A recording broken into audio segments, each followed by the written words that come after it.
I moved your inheritance into my name, starting fresh with someone younger who actually appreciates me. Greg's voice crackled through the phone from whatever beachside paradise he was calling from, followed by that smug laugh I'd grown to despise. You really should have paid more attention to your accounts, sweetheart. The words hit me like ice water, but I didn't flinch. Instead, I sat quietly in my kitchen in Portland, Oregon, watching the rain streak down the window as my 22-year marriage crumbled in real time. I could hear laughter in the background, female laughter, and the sound of waves. Some golf trip. "You're right," I whispered into the phone, my voice steady as stone. "You deserve it." Then I hung up. My name is Danielle Foster, and I'm 45 years old. I work as a senior accountant for Hollowgate Systems, a mid-sized logistics company, and I've spent most of my adult life being methodical, careful, and maybe too trusting. But not today. Today, I felt something shift inside me, like tumblers falling into place in a lock. Greg thought he was clever. He thought that after 2 decades of marriage, he could simply waltz away with the inheritance I'd received from my Uncle Theodore 18 months ago. What he didn't know was that I'd learned to be very, very careful with money, especially after watching him blow through his own savings on his midlife crisis toys, the motorcycle, the expensive golf clubs, the designer clothes he claimed were networking investments. I poured myself a glass of wine and sat back down at my kitchen table, where my laptop was still open to the banking portal I'd been checking when he called. The inheritance, $600,000 plus the family cabin in the mountains, had been my security blanket, my escape plan that I'd hoped I'd never need to use. But Greg's timing was spectacularly poor. What he didn't realize was that Uncle Theodore had been more than just wealthy. He'd been paranoid about money, having lost his first fortune to a scheming business partner decades ago. When he'd left everything to me, he'd also left detailed instructions about protecting inherited wealth from predators and opportunists. I'd followed those instructions to the letter. The phone rang again. I glanced at the caller ID and saw Greg's number, but I didn't answer. Let him stew. Let him wonder why I'd been so calm, so accepting of his betrayal. He was about to learn that sometimes the quietest person in the room is the most dangerous. Outside, the rain kept falling, and I allowed myself a small smile. Greg had just made the biggest mistake of his life, and he didn't even know it yet. Growing up, I'd always been the responsible one. When my friends were out partying, I was studying accounting, planning for a stable future. I met Greg during my senior year of college. He was charming, ambitious, and talked about building an empire together. Back then, I believed him. For 22 years, I'd managed our household finances while Greg chased one get-rich-quick scheme after another. His construction company that folded after 6 months, the restaurant investment that turned into a tax nightmare, the cryptocurrency venture that cost us our vacation fund. Each time, I'd quietly cleaned up the mess, rebuilt our savings, and never said a word about his failures. Greg saw my silence as weakness. I saw it as strategy. When Uncle Theodore passed away last year, I'd grieved not just for the loss of the only family member who truly understood me, but for the end of our Sunday afternoon conversations about money, legacy, and the importance of protecting what you've earned. Theodore had built his wealth twice, once in his 30s only to lose it all to a business partner's betrayal, and again in his 50s with the hard-won wisdom of experience. Danielle, he'd told me during one of our last visits, his weathered hands wrapped around a cup of coffee. Trust is earned daily, but lost in an instant. Protect yourself, even from the people you love most. I'd nodded politely then, thinking he was being overly cautious. Now I understood he'd been giving me a roadmap.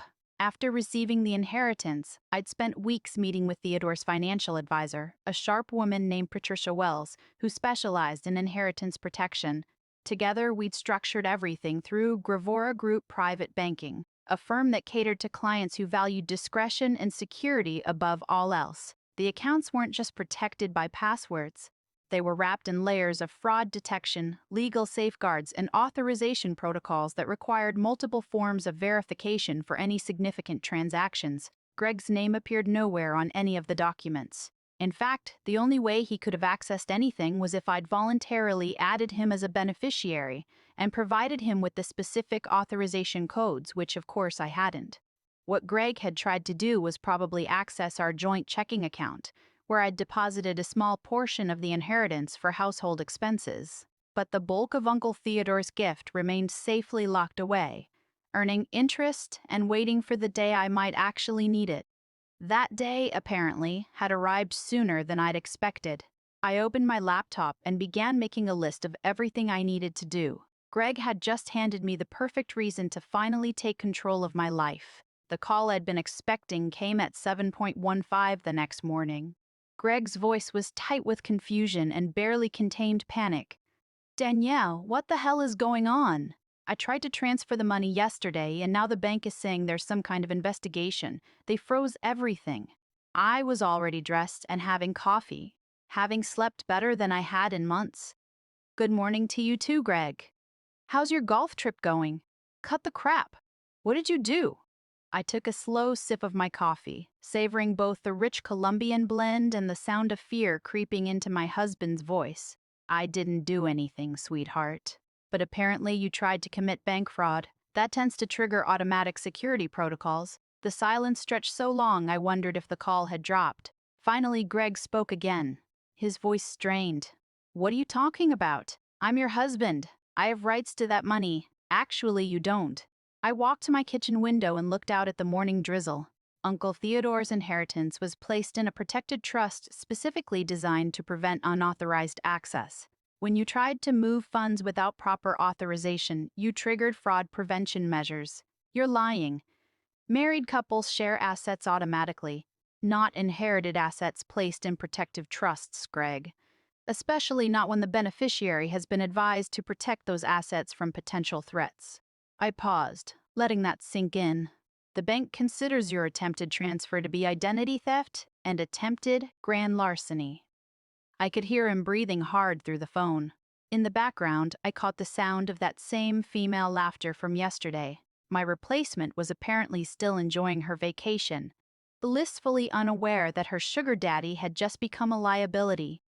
"Danielle, you need to fix this.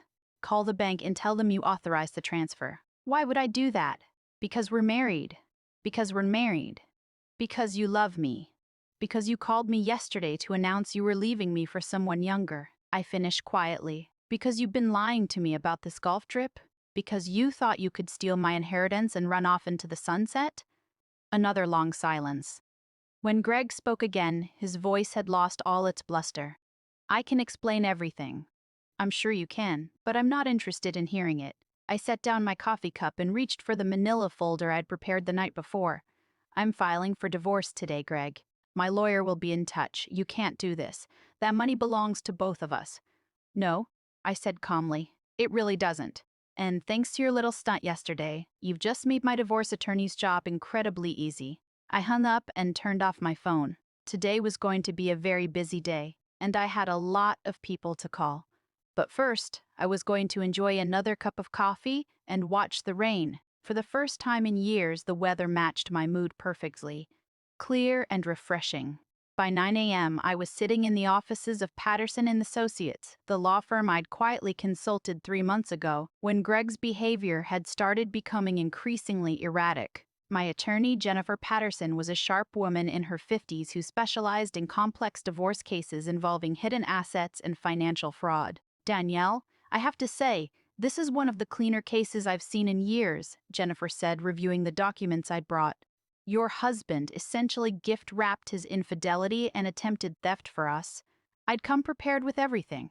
Screenshots of Greg's suspicious credit card charges over the past 6 months, including hotels and cities where he'd supposedly been on business trips, expensive dinners for two, and jewelry purchases I'd never received. I also had the banking record showing his attempted unauthorized access to my inheritance, complete with timestamps and fraud alerts. "What I don't understand," Jennifer continued, "is how he thought he could access a protected trust without your authorization codes." I pulled out my phone and showed her a series of text messages from 6 months ago. "He's been asking me about my banking passwords, claiming he wanted to help organize our finances." I always gave him vague answers, but I think he's been watching me enter information when I thought he wasn't paying attention. The truth was more calculated than that. I'd suspected Greg was planning something for months. The late-night phone calls he claimed were work-related, the sudden interest in our financial accounts, the way he'd started asking seemingly innocent questions about Uncle Theodore's inheritance and where exactly the money was being held. I'd started setting traps. 3 weeks ago, I'd left a fake bank statement on my desk, one showing a much smaller inheritance balance in a different account. Greg had photographed it when he thought I wasn't looking. I'd watched him through the reflection in my computer monitor, his fingers flying as he captured the account numbers and routing information. Yesterday's attempted theft had been his move against the wrong account entirely. "There's something else," I told Jennifer, pulling out a manila envelope. "Greg's been transferring money out of our joint accounts for months. Small amounts, nothing that would trigger automatic alerts, but it adds up to almost $15,000. Jennifer's eyebrows shot up as she reviewed the documentation. Where was the money going? An account I'd never seen before. I hired a private investigator last month to look into it. I slid another document across her desk.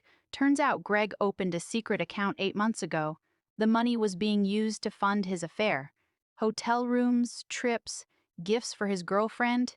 And you have proof of the affair?" I nodded toward my phone. "The investigator followed him to Phoenix last weekend. Photos, video, credit card receipts. His golf trip is actually a romantic getaway with a 28-year-old named Amber who works at his favorite sports bar." Jennifer was taking notes quickly. "This is excellent work, Daniel. With this level of documentation, we can file for divorce on grounds of adultery and financial malfeasance. Plus, his attempted theft yesterday gives us leverage for a very favorable settlement." "There's one more thing," I said quietly. "When I set up the inheritance protection with my uncle's financial advisor, I included a clause that would automatically revoke any claim Greg might have to shared marital assets if he ever attempted to access the inheritance fraudulently." Jennifer looked up from her notes. "You mean his attempt yesterday triggered an automatic forfeiture clause?" "As of yesterday evening, Greg legally forfeited his claim to our house, our shared savings, and his portion of my retirement accounts." I smiled grimly. Uncle Theodore was very thorough in his advice about protecting family wealth from predators. Jennifer sat back in her chair, looking impressed. "Your uncle sounds like he was a very wise man." "He was, and he taught me that sometimes the best defense is preparation."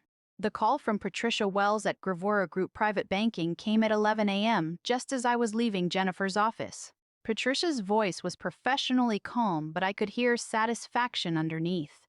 "Mr. Foster has been calling our offices repeatedly since 8 this morning," she said. "He seems to be under the impression that he can resolve the situation by speaking to a supervisor." "And what have you told him?" "That any investigation into attempted unauthorized access to protected accounts must be handled through proper legal channels. We've also informed him that his actions have triggered automatic security protocols that cannot be reversed without court intervention." I smiled as I walked to my car. "What exactly does that mean for him?" "Well, the attempted transfer has been reported to federal banking authorities as suspicious activity. Additionally, his social security number has been flagged in our system as a potential threat to account security. Any future attempts to access accounts linked to the trust will result in immediate law enforcement notification." This was even better than I'd hoped. Uncle Theodore's paranoid security measures were turning out to be a gift that kept giving. "There's something else," Patricia continued. "When we were reviewing the incident, we discovered that Mr. Foster had been making inquiries about your accounts for several months. He called our offices in February, claiming to be your financial advisor and requesting account information." My hands tightened on the steering wheel. "He did what?" "Our staff followed protocol and refused to provide any information.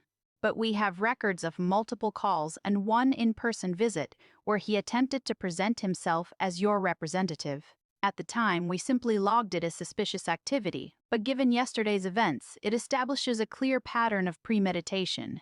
I pulled into a parking space and sat in my car processing this information. Greg hadn't just been planning to steal from me. He'd been actively scheming for months, trying to find ways to access money that wasn't his. "Patricia, I need you to document everything. My attorney will want copies of all communication logs, security reports, and any evidence of his attempts to access the accounts." "Already prepared," she said efficiently. "I'll have everything couriered to your lawyer's office within the hour." After hanging up, I sat in my car for several minutes, watching office workers hurry through the drizzle. 22 years of marriage, and I was discovering that my husband was essentially a stranger. The Greg I'd fallen in love with in college would never have attempted something so calculating and cruel. Or maybe he would have, and I'd just been too trusting to see it. My phone buzzed with a text message from an unknown number. "This is Amber. Greg told me what you did to him. You're a vindictive bitch who doesn't deserve a man like him. He's never been happier than he is with me." I stared at the message for a moment, then typed back. "Tell Greg that when he gets arrested for bank fraud, he'll have plenty of time to think about how happy you make him." The response came immediately. "What arrest?" I didn't reply. Instead, I forwarded the text to Jennifer with a note. Evidence of ongoing affair and contact information for the other woman. Then I drove to my office at Hollowgate Systems. I had work to do, and maintaining my normal routine would be important in the days ahead. My colleagues didn't need to know that my personal life was imploding, at least not yet, but as I walked into the building, I felt lighter than I had in months. Greg had been planning his escape for months, thinking he was orchestrating the perfect betrayal.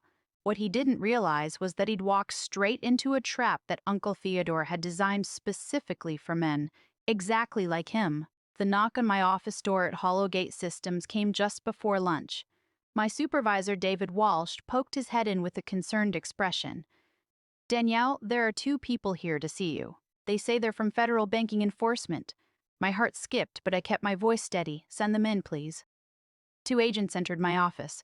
A woman in her 40s with kind eyes and a younger man who looked like he'd stepped out of a recruiting poster. They showed their credentials and introduced themselves as Agent Martinez and Agent Thompson. "Mrs. Foster, we're investigating suspicious banking activity related to your inheritance accounts," Agent Martinez said, settling into the chair across from my desk. "We understand your husband attempted to access protected funds without authorization." "That's correct." I closed my laptop and gave them my full attention. He called me yesterday from what he claimed was a golf trip to inform me he'd moved my inheritance into his name. When I told him I didn't believe that was possible, he became agitated. Agent Thompson was taking notes. "Were you aware of any prior attempts by your husband to access these accounts?" "Not until this morning when my banking representative informed me there had been previous inquiries. Apparently he'd been calling the bank for months, claiming to be my financial advisor." I paused, choosing my words carefully.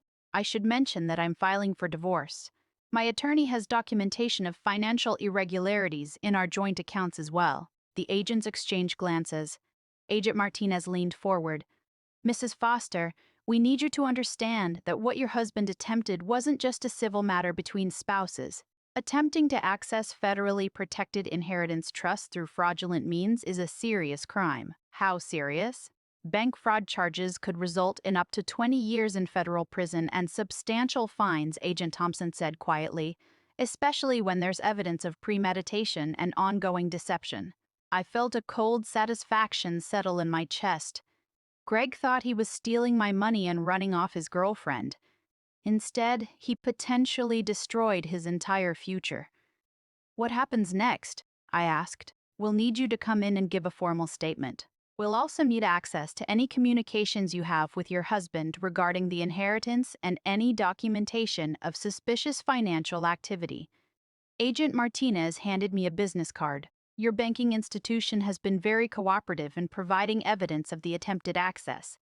After the agents left, I sat alone in my office, staring out the window at the Portland skyline. Part of me felt guilty for not warning Greg about how thoroughly protected the inheritance was. But then I remembered his phone call yesterday. The smugness in his voice, the casual cruelty of announcing his betrayal, the laughter of another woman in the background. Greg had made his choice. He'd chosen to see my patience as weakness, my trust as stupidity, and my love as something he could exploit and discard. My phone rang. Greg's number again. This time I answered. "Danielle, please, you have to help me. There are federal agents asking questions. This has gone too far." "Has it?" I asked quietly. "I made a mistake, okay? I got scared about our future, about money, and I panicked. But we can fix this. We can work it out." "Greg, you didn't make a mistake. You planned this for months. You opened secret accounts. You lied about business trips. You've been stealing from our joint savings to fund your affair, and you attempted to commit federal bank fraud. My voice was calm, almost conversational. The only thing you didn't plan for was getting caught. What do you want from me? What will it take to make this go away? Nothing, I said. There's nothing you can do to make this go away. You did this to yourself. Then I hung up and went to lunch. The news that Greg had been arrested came 3 days later through a call from Agent Martinez. I was at home preparing dinner for one and actually enjoying the quiet when my phone rang. Mrs. Foster, I wanted to inform you that we've taken your husband into custody on charges of attempted bank fraud, identity theft, and violation of federal banking regulations. I set down my wooden spoon and leaned against the kitchen counter. Where was he arrested? Phoenix. He was attempting to board a flight to Costa Rica with his companion when airport security detained him. Agent Martinez's voice carried a note of satisfaction. Apparently, fleeing the country while under federal investigation isn't advisable. After hanging up, I poured myself a glass of wine and called Jennifer Patterson with the update. She was delighted with the news, explaining that Greg's arrest would expedite our divorce proceedings significantly. A spouse in federal custody for financial crimes pretty much eliminates any claim he might have had to marital assets, she said. Plus, his attempted flight from the country suggests consciousness of guilt.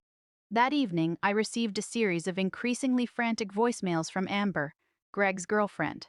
The first was angry, accusing me of destroying a good man out of spite. By the third message, her tone had shifted to pleading, asking if there was anything I could do to help Greg. I deleted them all without responding. The next morning, my doorbell rang. A courier delivered a thick envelope containing documents from Gravora Group Private Banking. Patricia Wells had included a handwritten note. All security protocols have been reset. Your inheritance remains fully protected and has continued earning interest throughout this ordeal. Your uncle would be proud. I smiled, thinking about Uncle Theodore's warnings about predators and opportunists. He'd been absolutely right, and his preparations had saved me from losing everything to a man who'd never deserved my trust in the first place. 6 weeks later, I stood in the courthouse as Judge Morrison finalized my divorce decree. Greg appeared via video link from federal detention, looking haggard and defeated. His public defender had advised him to agree to all terms rather than fight a battle he couldn't win. The settlement was everything Jennifer had promised. I kept the house, my retirement accounts, the inheritance, and my car. Greg kept his legal troubles and a debt to the federal government that would follow him for decades. The defendant forfeited any claim to marital assets through his attempted fraudulent access to protected accounts, Judge Morrison stated for the record. This divorce is granted with prejudice, and all financial arrangements are final and non-negotiable. As I walked out of the courthouse, my phone buzzed with a text from my sister Catherine. Saw the news about Greg's sentencing. 28 months in federal prison. Are you okay? I texted back. Never been better. That afternoon, I met with Patricia Wells to discuss investment strategies for my newfound financial freedom. The inheritance, combined with my half of our previous shared assets, gave me enough security to consider early retirement or perhaps starting my own accounting practice. Your uncle included a letter to be given to you after any legal proceedings involving the inheritance were resolved, Patricia said, handing me a sealed envelope. Inside, Uncle Theodore's familiar handwriting offered his final advice. Danielle, if you're reading this, it means someone tried to take what wasn't theirs. I hope my preparation served you well. Remember that the greatest wealth is peace of mind, and you've earned yours. Build something beautiful with what remains. I folded the letter carefully and put it in my purse. Uncle Theodore had given me more than money. He'd given me the tools to recognize my own worth and the strength to protect it. The future stretched ahead, full of possibilities that were entirely mine to choose. As I drove home that evening, I reflected on the strange journey that had brought me here, from trusting wife to empowered woman in just a few short months. Greg's betrayal had been devastating, but it had also been liberating, forcing me to discover a strength I never knew I possessed.